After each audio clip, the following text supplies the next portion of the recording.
में मंच पर विराजमान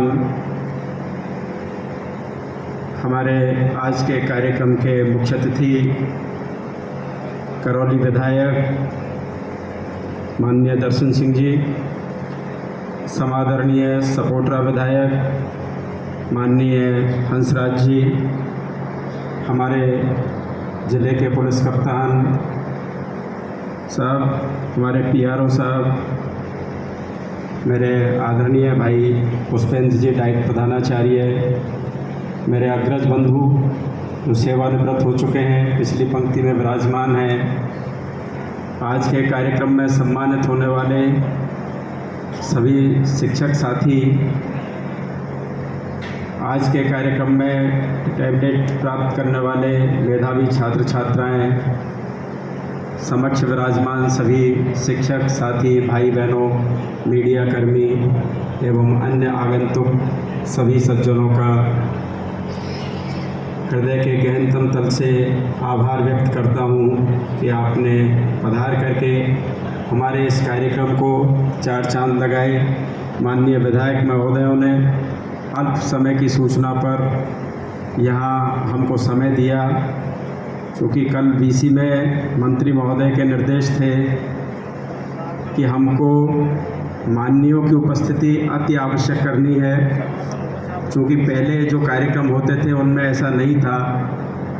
इस बार जैसा शासन के निर्देश थे और हमने दोनों श्रीमान से निवेदन किया, उन्होंने अल्प समय में हमको इतना अपने बिजी शेड्यूल में से समय निकाल करके और समय दिया, तो मैं उनके लिए बहुत बहुत आभारी हूँ। श्रीमान एसपी साहब से हम कल मिले और शाम को उन्होंने कहा है मैं निश्चित रूप से आपके समक्ष उपस्थित रहूँगा। उनका मार्गदर्शन भी हमें मिला, मैं उनका भी बहुत आभारी हूँ कि अल्प समय में हमको समय दिया और हमारे बीच पूरे समय तक उपस्थित रहे। साथियों, शिक्षक दिवस एक ही लाइन में हमारे विधायक महोदय ने बताया कि वो है शिक्षक जिसकी गोद में प्रलय और निर्माण दोनों ही पलते हैं। बस दोनों पालते रहिए। हम जहाँ हैं, युग के हिसाब से, समय के हिसाब से हम ये सोच सकते हैं कि जितना हमको मिलना चाहिए उतना नहीं मिल पाता, ना शासन से ना प्रशासन से। आज का समय वो है जब शायद सरकारी सिस्टम में सबसे कमज़ोर कड़ी शिक्षक को समझ लिया गया। जब कहीं किसी के ऊपर बस नहीं चलता, केवल शिक्षक को डांट दो, डपट दो और आज के दिन महिमा मंडित कर दो, ये हमारे शासन और प्रशासन दोनों ने समझ लिया। मैं समझता हूँ कि मेरी बातें थोड़ी सी कड़वी हैं, लेकिन फिर भी मैं माननीय विधायक महोदयों से भी ये निवेदन करूँगा और श्रीमान हमारे एसपी साहब से भी कि इन बातों को थोड़ा सा जहाँ भी आप बैठें इस गंभीरता के साथ लें कि शिक्षक सबसे समझदार प्राणी है आज की इस दुनिया। जो काम शासन प्रशासन किसी से नहीं करवा सकता, उस काम को करने के लिए शिक्षकों को झोंक दिया जाता है।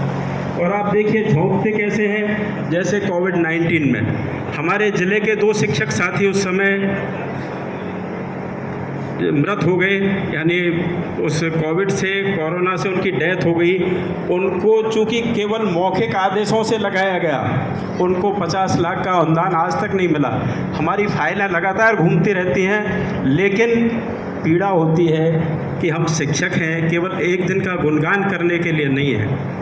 तो आह्वान आप सबका ये है, मेरे शिक्षक संगठन के बहुत सारे साथी यहाँ बैठे हैं, कि हम केवल डांट सुनने के लिए नहीं बैठे हैं, हम संघर्ष के लिए भी बैठे हैं। सरकार हमारी, हर सरकार हमारी है, पहले वाली सरकार भी हमारी थी, ये भी सरकार हमारी है। हम ही सरकार चुनते हैं और बस प्रलय जब लाते हैं तो वो भी हम ही लाते हैं। हमने सृजन किया है, निर्माण किया है, लेकिन प्रलय भी ला सकते हैं। ये मैं मेरे शिक्षक साथियों से आह्वान करता हूँ, क्योंकि मैं भी शिक्षक हूँ और उसका अपमान बर्दाश्त करना वो हमारे बूते के बाहर है। कई जगह ऐसा होता है जहां हम बेमतलब में, चाहे वो हमारे छोटे से प्रशासन का कोई छोटा सा कारिंदा भी है, वो हमारे प्रिंसिपल को डांट करके चला जाता है, जबकि वो आता कहाँ है? 4200 में, 4800 में। हम L16 पर काम करता है हमारा प्रिंसिपल। तो मैं माननीय विधायक महोदयों से निवेदन करूंगा कि वहाँ जा कर के मेरी मंत्री जी से भी बात हुई, उनको भी मैंने कहा सर आप हमारी इस पीड़ा को ज़रूर समझिए कि हमको हमारे पद के अनुरूप काम करने दीजिए, और उस पद के अनुरूप काम कराने के लिए मैं माननीय दोनों विधायक महोदय से निवेदन करूंगा कि वो उस बात को विधानसभा में अवश्य उठाएं कि एक शिक्षक की गरिमा तभी बनेगी, और जब शिक्षक की गरिमा बनेगी तभी भारत विश्व गुरु बनेगा। अन्यथा हम केवल कहते ही रहेंगे कि विश्व गुरु हैं, गुरु हैं, गुरु हम हैं, लेकिन जब तक सम्मान नहीं मिलेगा, गुरु केवल दबकर के रहेगा। केवल आपकी डांट डपट सुनने के लिए गुरु पैदा नहीं हुआ, उसके अंदर भी कभी क्रांति जन्म ले सकती है, और वो क्रांति क्या गुल खिलाएगी?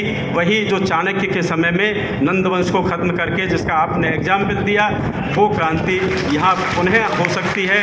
तो मैं आपसे ये निवेदन करूँगा कि हमारे शासन प्रशासन के जो भी अधिकारी कर्मचारी या जो अनावश्यक शिक्षकों को डांटते हैं, केवल इसमें अपनी हेटी समझ लेते हैं, बस मैं आज इस पद पर हूँ तो शिक्षक को डांटना मेरा अधिकार बन गया, ये मुझे एक वो मिल गया कि मैं अपने दायित्वों को समझ गया, और जिसने यहाँ तक पहुँचाया उसको भूल गया। तो मैं माननीयों से निवेदन करूँगा कि वहाँ जा कर के इन बातों को आवश्यक रूप से उठाएं कि शिक्षक को अनावश्यक कोई भी नहीं डांटे डपटे, उसको अन्य कार्यों में नहीं लगाएं। जब हम इतने कार्यों को करते हुए आज ये चुने हुए हैं, ऐसे नहीं चुने, इन शिक्षकों के मापदंड 7 तरह के मापदंडों को पूरा करके 100 में से